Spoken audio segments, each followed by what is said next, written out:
राधे राधे मेरी YouTube family, कैसे हो आप लोग? आई होप आप लोग अच्छे होंगे। सो गाइज, बहुत सारी मुश्किलों को पार करते हुए, अपनी मुश्किलों से लड़ते हुए और दर्द को टाटा बाय बाय करते हुए आप लोगों से मिलने फिर मैं आ गई हूँ, पूरे 1.5 महीने बाद। तो आप लोगों को पता होगा कि मेरा लास्ट ब्लॉग जो 8 मंथ रूटीन वाला था वो आप लोगों के साथ शेयर हुआ था, और उसके बाद मेरा ब्लॉग आना बंद हो गया। क्यों बंद हुआ, कैसे बंद हुआ, क्या हुआ इस बीच में, ये सारी चीजें मैं आप लोगों को एक एक करके बताती रहूंगी। तब तक आप लोग ऐसे ही मुझे प्यार सपोर्ट अपना देते रहो और मेरे शॉर्ट्स को आप लोग एंजॉय करते रहो। फिलहाल बीच-बीच में मैंने बहुत सारे शॉर्ट्स अपलोड किए हैं जो जिसे आप लोगों ने बहुत सारा प्यार दिया। उसके लिए बहुत-बहुत थैंक यू। और शॉर्ट्स से आप लोगों को पता चल गया होगा कि मेरा बेबी आ चुका है और मुझे बेबी बॉय हुआ है। तो उसका नाम क्या रखी, उसके बारे में कैसे, मतलब क्या है, सारी चीज़ें मैं आप लोगों के साथ डेफ़िनेटली वन बाय वन जैसे भी मुझे टाइम मिलेगा मैं आप लोगों के साथ शेयर करूँगी और अपना एक्सपीरियंस सारी चीज़ें आप लोगों को बताऊँगी। बस आप लोग से एक छोटी-सी रिक्वेस्ट है कि आप लोग अपना प्यार, सपोर्ट बनाए रखें और जितना हो सके उतना मेरी वीडियो को शेयर कीजिए, लाइक कीजिए, कमेंट कीजिए, ताकि मैं ऐसे ही मोटिवेट होती रहूँ और आप लोग के प्यार और सपोर्ट से मुझे भी थोड़ा-सा मोटिवेशन मिलते रहे, ताकि मैं ऐसे ही चाहे मुश्किलें कितनी भी हो उनसे लड़के आप लोगों के लिए फिर से वीडियो अच्छे-अच्छे लेके आती रहूँ। तो इधर-उधर की बातें बहुत हो गई, अब आते हैं पॉइंट पे। तो आप लोगों को थंबनेल देख के समझ में आ गया होगा कि आज की वीडियो में मैं आप लोगों को बताने वाली हूँ कि आखिर ऐसा क्या हुआ कि 8 मंथ के बाद ऑल सडन मेरी डिलीवरी हो गई और मैं, मतलब उसके बाद ब्लॉगिंग क्यों नहीं कर रही थी। तो गाइज़, हुआ कुछ ऐसा था कि जिस दिन मैं 8 मंथ का ब्लॉग शूट की थी, उसके बाद मतलब मैं सोच ही रही थी कि अब 8 मंथ कंप्लीट होने वाला है, क्योंकि मैं लास्ट डे उसका शूट की थी। फिर अब ये खत्म होता है तो फिर मैं 9 मंथ में एंटर करने के बाद आप लोगों के साथ भी अपना एक्सपीरियंस शेयर करूँगी। और प्रॉब्लम मेरे साथ ऑलरेडी आप लोगों ने अगर मेरे पिछले ब्लॉग को देखा होगा तो आप लोगों को पता होगा कि प्रॉब्लम बहुत सारी पहले से ही चल रही थी। मेरी प्रेगनेंसी कोई ईज़ी नहीं थी, क्योंकि अगर जनरली आप किसी से भी पूछोगे ना पीसीओएस थायराइड वाले पेशेंट के लिए कि आप, मतलब प्रेगनेंसी एक तो कंसीव करना इतना मुश्किल होता है, ऊपर से मेरा नेगेटिव ब्लड ग्रुप, बहुत सारी ऐसी प्रॉब्लम थी जो मतलब मैं टैकल नहीं कर सकती थी, बट मेरे हस्बैंड के सपोर्ट एंड सो गाइज, आसान तो बिल्कुल भी नहीं था, बट हस्बैंड के सपोर्ट से ये जर्नी मेरी बहुत आसान हो गई। और लास्ट टाइम में जब मेरा 8 मंथ स्टार्ट होने वाला था तब मेरी छोटी बहन भी आ गई, और मेरे हस्बैंड और मेरी छोटी वाली बहन ने मेरा इतना ख्याल रखा कि मतलब इतने कॉम्प्लिकेशन के बाद भी मेरी प्रेगनेंसी बहुत ही आसानी से किसी बड़े के सपोर्ट के बिना भी हो गया। अब आप लोग ऐसा सोच रहे होंगे कि ऐसा क्या, मतलब तीर मार दी या फिर ऐसा क्या कर दी? बहुत सारे सवाल आप लोगों के मन में होंगे। मैं आप लोगों को बता दूँ कि जब मेरा मतलब 7 मंथ कंप्लीट हुआ था तो आप लोगों को पता है कि अमृता हॉस्पिटल में चेकअप के लिए गई थी, और वहाँ मुझे पता चला कि मेरी बेबी का ग्रोथ रुक गया है। फिर मेरा मेडिसिन स्टार्ट हुआ, बहुत सारी प्रिकॉशन, बहुत सारा मतलब टर्म कंडीशन के साथ मेरे 8 मंथ जैसे-तैसे करके कंप्लीट हुआ, और 9 मंथ में जैसे ही एंटर हुए तो फिर मतलब अल्ट्रासाउंड के लिए जब गई थी, तो उस अल्ट्रासाउंड का मैं आप लोग के साथ शेयर की थी शॉर्ट्स में। तो जैसे ही मैं दिखा के आई तो मेरी डॉक्टर ऑलरेडी बोल चुकी थी कि बहुत ज़्यादा तो मैं 15 दिन और इस प्रेगनेंसी को कंटिन्यू करने का आपको सजेशन दूँगी। उसके बाद आप के लिए बेस्ट यही होगा कि आप ऑपरेट करवा लो, क्योंकि आपका स्कार थिकनेस जो है ऑलरेडी बहुत कम हो गया है। अब आप लोग सोच रहे होंगे कि मतलब ऐसा क्या, मतलब बेसिकली वो जो स्कार थिकनेस जो आपका फर्स्ट बेबी में ऑपरेशन होता है उसका जो लाइन होता है उसका थिकनेस कम से कम एक हेल्दी प्रेगनेंसी के लिए 3.5 होना चाहिए, और मेरा वो थिकनेस ऑलरेडी कम होके 2.5 पे आ चुका था मेरे 8 मंथ कंप्लीट होने के बाद, और उस पे प्रेशर बहुत ज़्यादा पड़ा था। मुझे कंप्लीटली मतलब बेड रेस्ट था। मैं पैरों के ऊपर खड़ी अगर 10 मिनट में चाहूँ तो भी मैं खड़ी नहीं हो सकती थी। मैं नॉर्मली बैठ नहीं सकती थी, और फिर हुआ कुछ ऐसा कि मतलब अचानक से मुझे पेन स्टार्ट, डॉक्टर से दिखा के आई थी, 3 दिन भी नहीं हुए 8 मंथ कंप्लीट हुआ और उसी सेम डेट में मैं गई थी डॉक्टर के पास, और उस दिन अल्ट्रासाउंड करवाई तो डॉक्टर ने 15 दिन का टाइम, तो मैं सोची थी चलो ठीक है, एटलीस्ट मेरे बच्चे का 36 वीक कंप्लीट हो चुके हैं, 37 वीक होगा तो फिर मैं ऑपरेशन करवा लूँगी। मेरे लिए वो चीज़ बहुत कॉमन था, मतलब मैं मेंटली प्रिपेयर थी कि ठीक है, उस चीज़ में दिक्कत नहीं है। बट 3 दिन बाद ही मुझे इतना पेन स्टार्ट हुआ इस लेवल का कि मैं नॉर्मली जैसे अभी पैर मतलब ऐसे बैठना होता ना, ये भी मैं बैठ नहीं पाती थी। मुझे बैक सपोर्ट में प्रेगनेंसी पिलो पिलो दोनों पैरों के नीचे, और फिर भी इतने सपोर्ट के बाद भी मुझे बैठना मतलब बहुत मुश्किल हो रहा था। फिर मतलब ये पेन थोड़ा-थोड़ा करके स्टार्ट हुआ, तो मुझे लगा कि ऐसे ही लास्ट टाइम में 8 मंथ कंप्लीट हो गया, 9th स्टार्ट हो गया, तो ये सब होता है। तो मैं इस चीज़ को ऐसे लाइटली लेके सुबह इनको मतलब हस्बैंड ऑफ़िस चले गए, और फिर जैसे-जैसे दोपहर होते गया मेरा मतलब बॉडी जो है ऐसे भारी होने लगा और दर्द बहुत तेज होने लगा। फिर मैं मतलब जब बर्दाश्त नहीं हुआ, मैं सोची कि थोड़ा आराम कर लेती हूँ तो ठीक हो जाएगा, तो बहन को बोल के मैं दूसरे रूम में आके रेस्ट करने लगी, और उसे पता भी नहीं चला मैं दर्द के मारे रो रही थी। फिर जब 3-4 बजा तो मैं अपने हस्बैंड को कॉल की कि मुझे पेन बहुत ज़्यादा हो रहा है, मैं इसे मतलब हैंडल नहीं कर सकती, प्लीज़ मुझे डॉक्टर के पास लेके चलो। और तो वो बोले, "कब से हो रहा है?" मैं बोली, "दोपहर से हो रहा है।" तो वो मुझे डाँटने लगे कि, "पहले तुम क्यों नहीं बताई? तुम्हें पहले बताना चाहिए था।" और मतलब डाँट सुनने का तो मतलब अलग ही डाँटना था। बट फिर भी वो जल्दी से आए, और उनको ऑफ़िस से, क्योंकि वो ऑफ़िस से बहुत मतलब घर से बहुत दूर थे, तो आते-आते 6:30 बज गया उनको। 6:30 बजे वो आए, मैं फिर डॉक्टर के पास गई, तो डॉक्टर भी बहुत गुस्सा करने लगी कि, "तुम पहले क्यों नहीं आई? दिन में क्या कर रही थी? अगर पेन इस लेवल का था।" तो जो डॉक्टर को सुनाना था वो वहाँ भी सुन लिए। बट क्योंकि मेरा टाइम कंप्लीट हुआ नहीं था, 8 मंथ कंप्लीट होके 9 मंथ के फर्स्ट वीक में ही थी, तो मेरे बेबी का लंग्स मैच्योर, क्योंकि आप लोग को पता है 36 वीक में जाके लंग्स मैच्योर होते हैं बेबी का। तो फिर मुझे सेम डेट में उसी टाइम में एक इंजेक्शन लगा, बेबी के लंग्स को मैच्योर करने के लिए, और एक पेन किलर इंजेक्शन लगा, जिससे मैम बोली, "ये मैं अभी डाल रही हूँ इंजेक्शन और तुम दो अभी ही एडमिट हो जाओ।" तो मैं मैम को बोली कि, "मैम क्या 1-2 दिन और नहीं ले सकते?" क्योंकि मेरे बेबी का पेपर आने वाला था। मेरे माइंड में वो भी चल रहा था कि मेरे बेबी का पेपर ना खराब हो जाए, बहुत सारी चीज़ें थी। मैं सोच रही थी कि अगर दर्द कंट्रोल हो जाए तो एटलीस्ट 35-36 वीक निकाल लो, उसके बाद बेबी हो जाए तो सही रहेगा। तो मैम बोली, "ठीक है, अगर तुम्हें ऐसा लगता है तो तुम अभी इंजेक्शन ले लो, और 12 घंटे के अंदर एक और लगवाना पड़ता है, तो तुम सुबह आके एक और लगवा लेना इंजेक्शन ये। अगर आराम मिले तो ठीक है, हम 1-2 दिन वेट कर सकते हैं, और अगर नहीं मिला, तो फिर सुबह ही तुम्हारा मतलब जब भी दर्द तेज़ हो तुम आ जाना।" वो चीज़ें वहीं पे खत्म हो गई। मैं वहाँ से इंजेक्शन लगवा के और वापस आई। 2 इंजेक्शन उस दिन लगाए, एक दर्द का और एक लंग्स मैच्योर होने का।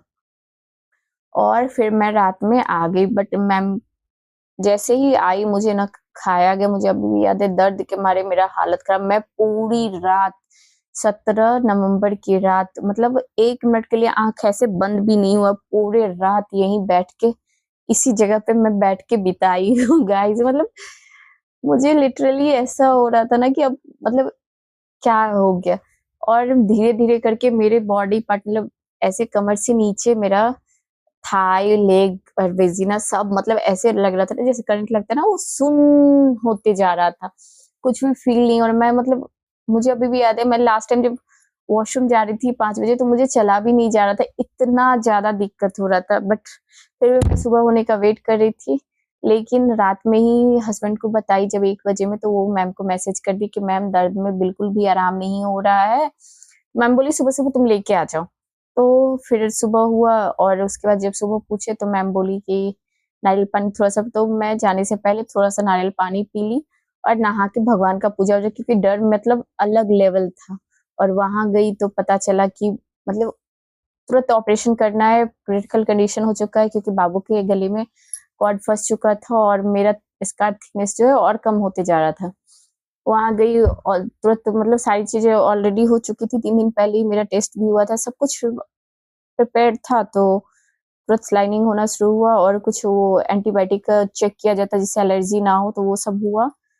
10 बजे वो स्टार्ट हुआ है, और फिर एपिड्यूरल वगैरह करके ऑपरेशन थिएटर में गई। और मुझे अभी भी याद है गाइज़, आप लोग पता नहीं इस चीज़ को कैसे लोगे, बट जब मैं मतलब डॉक्टर के पास गई थी ना, तो मैं अपनी बहन को यही बोल रही थी कि कुछ नहीं होगा, मैं जाऊँगी वहाँ एक इंजेक्शन लगवाऊँगी, और इस दर्द के इस लेवल पे भी जाके मैं बहन को यही बोल रही थी जाऊँगी, एक इंजेक्शन लगवाऊँगी, वापस आ जाऊँगी, तुम लोग टेंशन मत लो। बच्चे को और छोटी वाली बहन को घर पे छोड़ी और हस्बैंड के साथ चली गई हॉस्पिटल।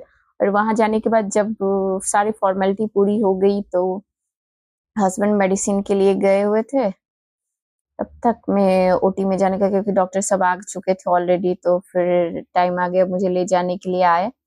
तो ना मेरे हस्बैंड थे उस टाइम में मेरे पास, ना मेरी बहन थी, ना मेरा बच्चा था और मुझे अंदर जाना था। आप जो भी इस दौर से गुज़रा, आप सबको पता है कि जब आप ऑपरेशन थिएटर में जाते हो तो आपको कितना डर लगता है। वो एक पल होता है जब आपको अपने अपनों की सबसे ज़्यादा ज़रूरत होती है और मेरे पास उस टाइम में कोई नहीं था। और मैं इस चीज़ को समझती हूँ, ऐसा नहीं है नहीं समझती हूँ, क्योंकि उस टाइम में हस्बैंड अकेले बेचारे थे, क्या करते। तो वो मेडिसिन लेके जब तक आए वापस, तब तक मैं ऑपरेशन थिएटर में जा चुकी थी, क्योंकि टाइम नहीं, डॉक्टर वेस्ट नहीं करना चाह रहे थे। तो जब मुझे एनेस्थीसिया के इंजेक्शन लगना था, उससे पहले मैं मैम के बगल में एक नर्स थी, उनको बोली कि मेरे हस्बैंड को बोलो मेरे बेटे और मेरी बहन को सिर्फ़ घर से ले आएँगे। तो इतना रिक्वेस्ट, मतलब उनको बोलने के बाद तो शायद मैम बोली कि जाओ, जाओ, कोई और है नहीं। तो मेरे हस्बैंड को अंदर से नर्स आई बोलने के लिए। और जब मेरा ऑपरेशन हो रहा था तो मेरे हस्बैंड बेचारे यहाँ बेटी बेटे को और साली को लेने आए हुए थे, वहाँ पे अपना कहने के लिए कोई नहीं। इतने बड़े भरे पूरे परिवार के होने के बावजूद भी मैं वहाँ अकेली थी। बट चीज़ें कुछ नहीं, जिसके साथ कोई नहीं होता ना, उसके साथ ऊपर वाला होता है। बस इसी भरोसे के साथ मुझे पता था मेरे कान्हा जी मेरे साथ कुछ बुरा नहीं होने देंगे।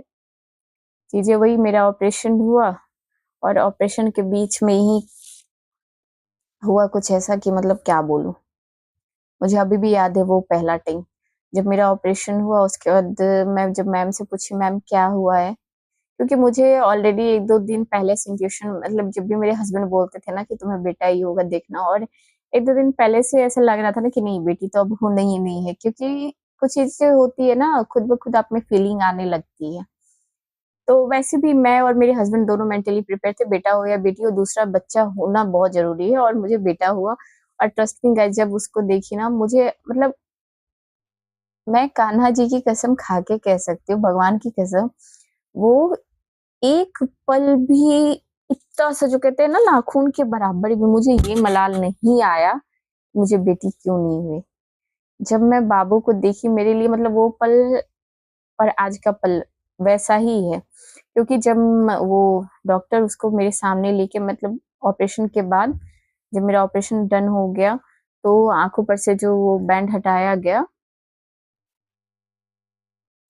उस टाइम में कर्टन हटाया गया और मैं बेबी पर जब नज़र ऐसे डाली, तो मेरा बेबी एनआईसीयू वाला जो वो होता है उसमें डाल के, और पूरा मेरा बेबी नीला पड़ा। मतलब आप ये सोचो ना, आपका ऑपरेशन खत्म हुआ, आपका सबसे पहला नज़र जो गया है, वो आपके बच्चे पर, और वो बच्चा नीला पड़ा हुआ था, उसके नाक में ऑक्सीजन वो लगा हुआ पूरा, कहाँ से, मतलब एक माँ के लिए उससे मतलब दर्दनाक सीन और कुछ नहीं हो सकता। मैं यही बोलूँगी कि जब आप जिस बच्चे के लिए आप इतनी बेसब्री से इतनी कष्ट झेल रहे हो और जब वो बाहर आए तो आपको ऐसा देखने को मिले, तो उसे देखते के साथ ना, मतलब ऐसा लगा जैसे क्या होगा। मैम से मैं बात की, मैं बोली कि बाबू ठीक है, तो सर बोल रहे थे, पीडियाट्रिशियन जो वहाँ पे थे, वो बोल रहे थे नहीं बेबी ठीक है, क्योंकि ऑलरेडी कॉम्प्लिकेशन था तो डॉक्टर सब आर के रखे हुए थे, तो वो वहीं पे बेबी को ट्रीट कर रहे थे। और फिर बेबी को अंडर ऑब्जर्वेशन रखा गया कुछ देर के लिए, बट टचवुड उस टाइम में बेबी ठीक हो गया और मुझे फिर अपने वार्ड में शिफ्ट किया गया।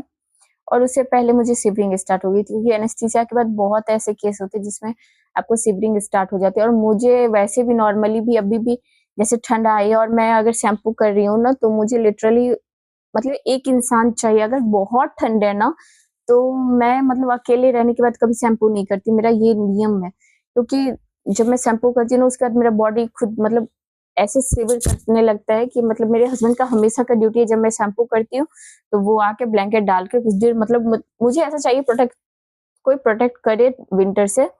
इस तरीके का मेरा बॉडी, और उस टाइम में एक्सट्रीम लेवल था, कोई था नहीं, मेरे हस्बैंड को समझ नहीं आ रहा था क्या करे। फिर मैं खुद ही उनसे बोली कि डॉक्टर तो वो ब्लैंकेट और वो सब डाल के गए थे, लेकिन फिर भी हो रहा था, तो फिर बगल वाले वार्ड से और भी ब्लैंकेट मँगवा के 2-3 ब्लैंकेट ऊपर से डाल दिया और उन्होंने कपड़े को स्कार्फ को कान में लपेट दिया, बट मेरी सीविंग रुक ही नहीं रही थी। और अगर उसी टाइम में कोई लेडी रहे तो फिर थोड़ा-सा ऑयल डाल दे हेड में या कुछ करती है, बट मेरे पास कोई नहीं था, मुझे समझ में भी नहीं आता था, बहन भी डरी हुई थी, बच्चा छोटा था उसको सँभाल रही थी। तो हस्बैंड को मैं बोली कि एक काम करो, आप मेरे सर में कैप पहना दो और मेरे सो गाइस, जैसे ही मतलब मेरा ऐसे हो गया, मैं बीच में वीडियो पॉज कर दी थी क्योंकि मेरा लाडला जग गया है, तो मैं इसे संभालते संभालते ही ब्लॉग शूट कर रही हूँ। तो मैं यही बता रही थी कि मैं अपने हस्बैंड को बोली कि मुझे कैप पहना दो, तो उन्होंने कैप पहना दिया। और फिर मतलब डॉक्टर ने इंजेक्शन कुछ लगाया था, तो उसके बाद आधे घंटे बाद मेरी शिफ्टिंग खत्म हो गई थी और कुछ इस तरीके से मेरा मतलब डिलीवरी हो गया और 5 घंटे बाद बाबू भी मिल गया था। बट इस दौरान जो हुआ वो मतलब कुछ भी नॉर्मल नहीं था, सब ऑल सडन हो गया। तो मैं तो यही बोलूँगी कि जैसे ही आपका 8 मंथ स्टार्ट होता है तो आप लोग मेंटली प्रिपेयर्ड हो जाओ। और हाँ गाइज, जितना भी हो सके आप अपनी फैमिली का सपोर्ट ज़रूर लो, क्योंकि ये एक ऐसा दौर है जहाँ आपका अकेले रहना मतलब बहुत बड़ी बात है। ऐसे समझ लो कि ज़िंदगी के एक ऐसा जंग है जिसमें आप लड़ते जा रहे हो। और परिवार साथ होना तो थोड़ी सी हिम्मत बनी रहती है, अकेले रहो तो आपको बहुत सारी मतलब दिक्कतें आती है। बट कोई नहीं, जो होता है अच्छे के लिए होता है। कोई नहीं था तो भगवान साथ थे, भगवान ने देखा। आगे भी कुछ ऐसा हुआ कि मतलब चीज़ें कॉम्प्लिकेटेड होती चली गई। अगले ब्लॉग में आप लोगों को बताऊंगी कि आखिर ऐसा क्या हुआ, क्यों हुआ, कैसे हुआ, सारी चीज़ें आप लोगों के साथ शेयर करूंगी। बस आप लोग अब ऐसे ही कंटिन्यू मेरे चैनल पे बने रहो। मिलती हूँ आप लोगों से अगले ब्लॉग में, और अगले ब्लॉग में आप लोगों को बताऊंगी कि आखिर ऐसा क्या हुआ, क्यों मेरी आफ्टर डिलीवरी जर्नी इतनी मुश्किल हो गई, आखिर क्यों मैं इतनी परेशान होगी। ये सारी चीज़ें आप लोगों को बताऊंगी। बस आप लोग अपना प्यार सपोर्ट बनाए रखें। तो बहुत जल्द ही मैं वो ब्लॉग लेके आऊँगी जिसमें बताऊंगी कि आखिर क्या हुआ, क्यों हुआ।